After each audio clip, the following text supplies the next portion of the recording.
नारी दम्भ ब्रह्मा न पाई, नाक कटाए सती कहलाई। मित्रों, क्रिया चरित्र का यह वीडियो अति ज्ञानवर्धक व जीवनोपयोगी कहानी है, जिसे देखने के बाद आपको समझ में आ जाएगा कि एक कुटिल स्त्री अपने स्वार्थ की पूर्ति के लिए क्या सब कर सकती है, उससे कैसे सावधान रहा जा सकता है। इसलिए इस वीडियो के अंत तक बने रहिए।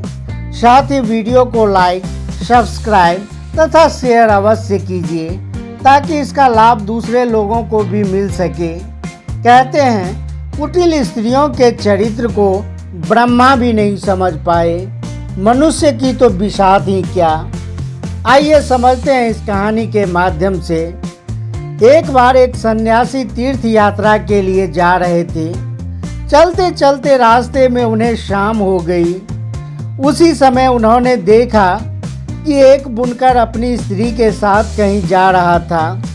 सन्यासी ने उस आदमी से कहा, भैया, मैं एक यात्री हूँ, आगे मुझे बहुत दूर जाना है, पर रात्रि हो जाने के कारण मैं अब आगे नहीं जा सकता। आज की रात आप मुझे अपने यहाँ ठहरने देते तो अच्छा रहता, सुबह मैं चला जाऊंगा।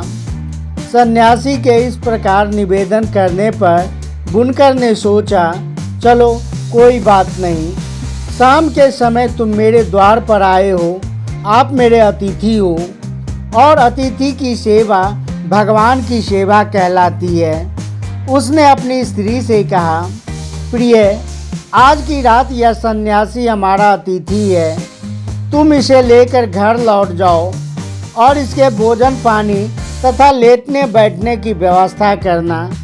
तब तक मैं दूसरे गांव से मदिरा पीकर आता हूँ। इतना कहकर वह व्यक्ति चला गया। इधर उसकी पत्नी सन्यासी को साथ लेकर घर लौट आई और मन ही मन बहुत खुश होने लगी, क्योंकि वह स्त्री व्यभिचारिणी थी। उसने सोचा कि मैं जल्दी जल्दी सन्यासी की भोजन पानी और सैया की व्यवस्था करके अपने प्रेमी से मिलने जाऊंगी। सच ही कहा गया है कि जिस दिन आकाश बादलों से घिरा होगा, गहरा अंधेरा छाया होगा, अंधेरे के कारण गली में आवागमन न हो, पति परदेश गया हो, तो व्यभिचारिणी स्त्रियों के मन का हो जाता है। मित्रों, कहते हैं, उल्टा स्त्री का अपने पतियों में तो अनुराग नहीं होता, इसके विपरीत पर पुरुष में उसकी आसक्ति खूब होती है।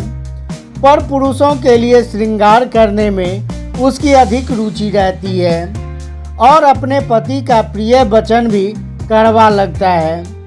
ऐसी स्त्रियां जिसका मन दूसरों में रमता है, वे अपने कुल का विनाश भी देख सकती है, लोक निंदा भी सह सकती है, बंधन में भी पड़ सकती है, और किसी के प्राण चले जाएं तो वह हंसकर सह लेती है। मित्रों, पति के जाते ही उस उल्टा स्त्री ने सन्यासी को भोजन कराकर और उसके बिस्तर लगा दिए। वह सन्यासी से बोली, हे सन्यासी, मैं थोड़ी देर के लिए अपनी सहेली के घर जा रही हूँ, उनसे मिलकर मैं अभी लौट आऊँगी, तब तक आप घर में आराम से विश्राम करें। इतना कहकर वह श्रृंगार आदि करने के बाद अपने प्रेमी से मिलने के लिए चल दी। जैसे ही वह घर से निकलकर आगे बढ़ी, संजोग से उसका पति सामने से आता दिखाई दिया। पति को देखकर वह वापस लौटकर तेजी से अपने घर की ओर भागी और जल्दी जल्दी श्रृंगार को बिगाड़कर पहले की तरह बनकर घर में आकर बैठ गई।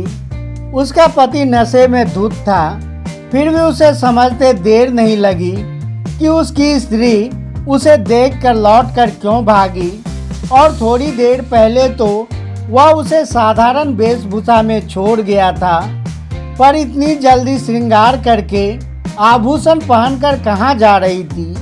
वह उसकी कुटिल मनसा को समझ गया था, क्योंकि वह उसकी शिकायतें पहले भी लोगों के मुख से सुनता आ रहा था। उसने घर में घुसते ही उसे क्रोध भरी नजरों से देखकर उससे पूछा, हे दुष्टा, तू इस समय कहाँ जा रही थी? पत्नी कहने लगी, कैसी बात करते हो, मैं भला कहाँ जाऊंगी? लगता है शराब के नशे में तुम्हारी आंखों को धोखा हो गया है। पति बोला, हे कुलकलंकिनी, तुम्हारे लोकापवाद को मैं बहुत दिनों से सुनता आ रहा हूँ और आज मैंने तुझे अपनी आंखों से जाते हुए देख भी लिया है। अब मुझे पूरा विश्वास हो गया है कि तू मेरी आंखों में धूल झोंक कर किसी और से मिलने जाती है। आज मैं तेरा अच्छा इलाज करूँगा। मित्रों, इतना कहकर उस बुनकर ने अपनी स्त्री को डंडे से खूब पीटा और उसे घर में एक खंभे से बांधकर खड़ा कर दिया। शराब के नशे में धुत होने के कारण वह भी जाकर सो गया। इधर एक नाइन उसकी सहेली थी। जब उसने उसके पति को शराब के नशे में धुत होकर सोते हुए देखा तो मौका पाकर वह अपनी सहेली से मिलने गई और बोली, हे सखी, देवदत्त तुम्हारा मित्र तुम्हारी प्रतीक्षा कर रहा है, तुम शीघ्र उसके पास जाओ, वह बहुत गुस्से में है। दूसरा स्त्री कहने लगी, सहेली, बात तो तुम्हारी ठीक है, पर इस समय मैं कठिन बंधन में जकड़ी हुई हूँ, मैं वहाँ कैसे जा सकती हूँ? और दूसरी ओर मेरा पापी पति पास में ही पड़ा है, अब तू ही बता मैं क्या करूँ? नाइन कहने लगी, तू चिंता मत कर, तेरा पति शराब के नशे में धुत है, यह सुबह से पहले नहीं जागेगा। मैं एक काम करती हूँ, तेरा बंधन खोलकर तेरी जगह मैं बंध कर खड़ी हो जाती हूँ। तू अपने मित्र से मिलकर शीघ्र आकर मेरा बंधन खोल देना। नाइन की बात उसे अच्छी तरह समझ में आ गई थी। उसने वैसा ही किया। उसने अपने सहेली नाइन को अपने स्थान पर बांधकर खड़ा कर दिया। वह स्वयं अपने मित्र से मिलने चली गई। इधर क्या हुआ? इधर उसका शराबी पति नींद से जागा। नशा कम हो जाने के कारण उसका गुस्सा भी कम हो चुका था। बुनकर कहने लगा, देख, आज के बाद तू बाहर जाना छोड़ देगी और मुझसे कठोर वचन बोलना भी छोड़ देगी तो तेरा बंधन मैं खोल सकता हूँ। पर उस बेचारी को क्या मालूम था जिससे मैं बंधन खोलने की बात कर रहा हूँ वह मेरी स्त्री नहीं बल्कि उसकी सहेली नाइन है। आवाज़ पहचाने जाने के कारण नाइन उसकी बात का कोई जवाब नहीं दिया।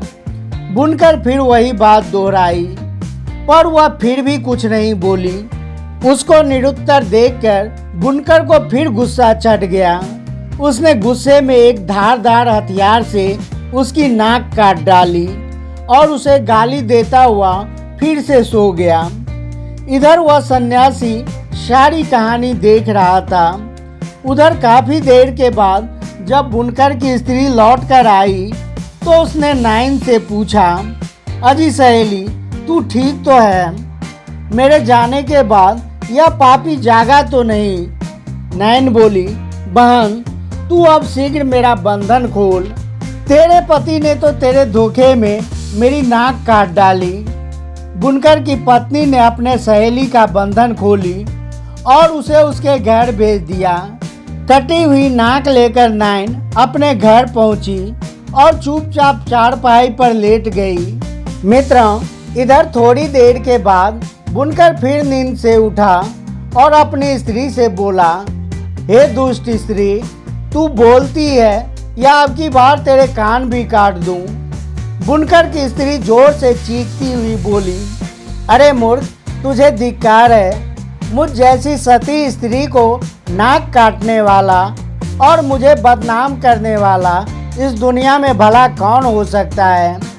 स्वांग रचते हुए बुनकर की स्त्री कहने लगी, हे देवताओं, यदि आप देख रहे हो, हे सूर्य चंद्रमा, हे अग्नि देवता, कुबेर, वरुण, इंद्र, धरती, आकाश, पताल और धर्म, यदि तुम्हारी नज़रों में मैं पवित्र हूँ, मैंने मन से भी दूसरे पुरुष की इच्छा ना की हो, तो हे देवगणों, मेरी नाक को पहले की तरह सुंदर बना दो।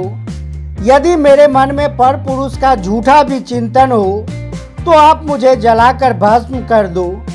इतना कहकर वह दुष्ट स्त्री अपने पति से बोली, हे मूर्ख आदमी, मेरे सतीत्व की शक्ति से मेरी नाक फिर से ठीक हो गई है। मित्रों, पत्नी की बात सुनकर बुनकर हाथ में मसाल लेकर अपनी पत्नी की नाक देखने लगा। उसने देखा कि पत्नी की नाक पहले की तरह ज्यों की त्यों है और जमीन पर देखा तो बहुत सारा रक्त पड़ा था। वह एकदम से भयभीत हो उठा। डर के मारे वह अपनी पत्नी का बंधन खोल दिया और उसे चारपाई पर बैठाकर उससे क्षमा मांगने लगा। वह इसे चमत्कार समझकर अपने स्त्री को देवी समझने लगा, परंतु इस रहस्य को वह सन्यासी भली भांति समझ रहा था जो उस रात बुनकर के घर रुका हुआ था। वह सन्यासी पूरी रात जागकर उसका यही तमाशा देखता रहा। सोचने लगा, धन्य है त्रिया चरित्र की लीला। दुष्ट स्त्रियां हंसते हुए पुरुष के साथ हंसती है, रोने वालों के साथ रोती है और जो उसे पसंद नहीं है उसके साथ मीठी मीठी बातें करके उसे बस में रखती है। ऐसी स्त्रियों की बातों में अमृत और मन में हलाहल विष भरा होता है। कहते हैं, कामी पुरुष इसी अल्प सुख के लिए ठगे जाते हैं। भौरों की तरह कमल का रस लेते हैं और बाद में अपने हाथों से अपनी छाती और अपना माथा कूटते हैं। यह सब सोचते सोचते सन्यासी की रात बड़ी मुश्किल से कट पाई। उधर नकटी नैन ने सोचा, रात तो कट गई, अब मैं अपने पति को क्या जवाब दूंगी? कौन सा यत्न करूं कि इस भेद को उजागर न होने दूं?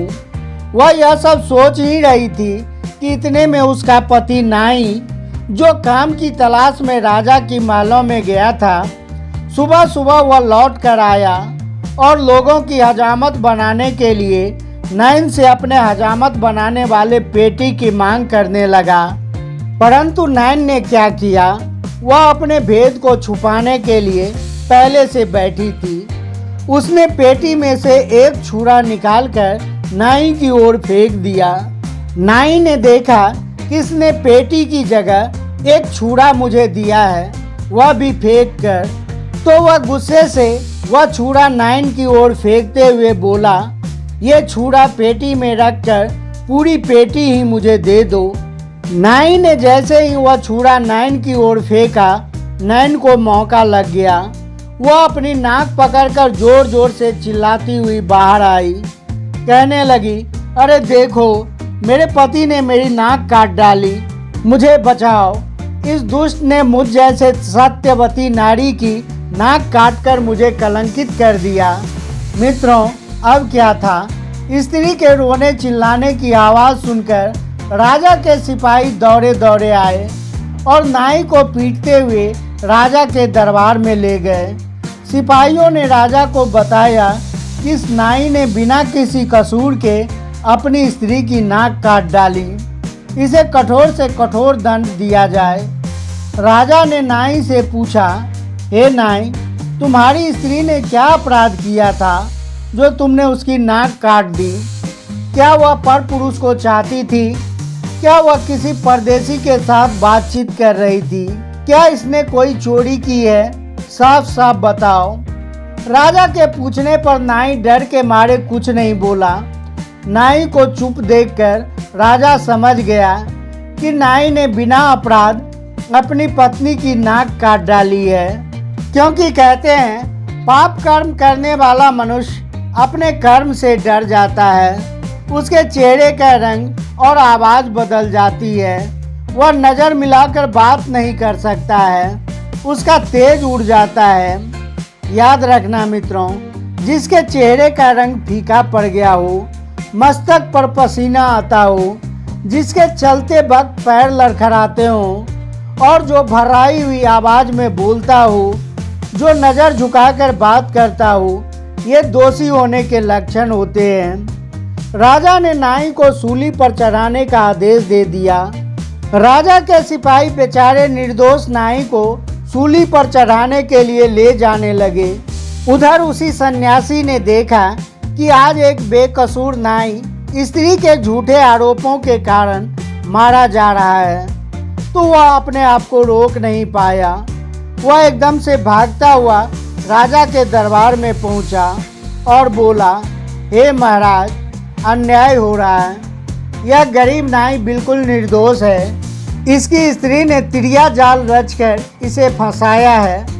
अब तो सन्यासी ने बुनकर के घर की रात वाली सारी घटना राजा को सुना दी।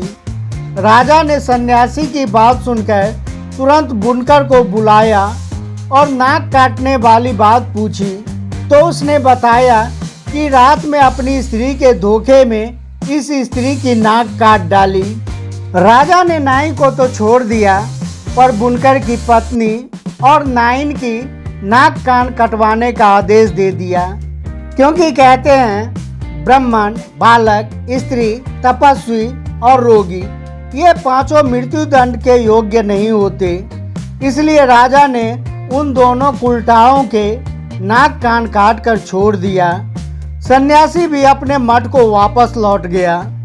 सोचने लगा कि किसी निर्दोष की जान बचा देना भी किसी तीर्थ से कम नहीं है।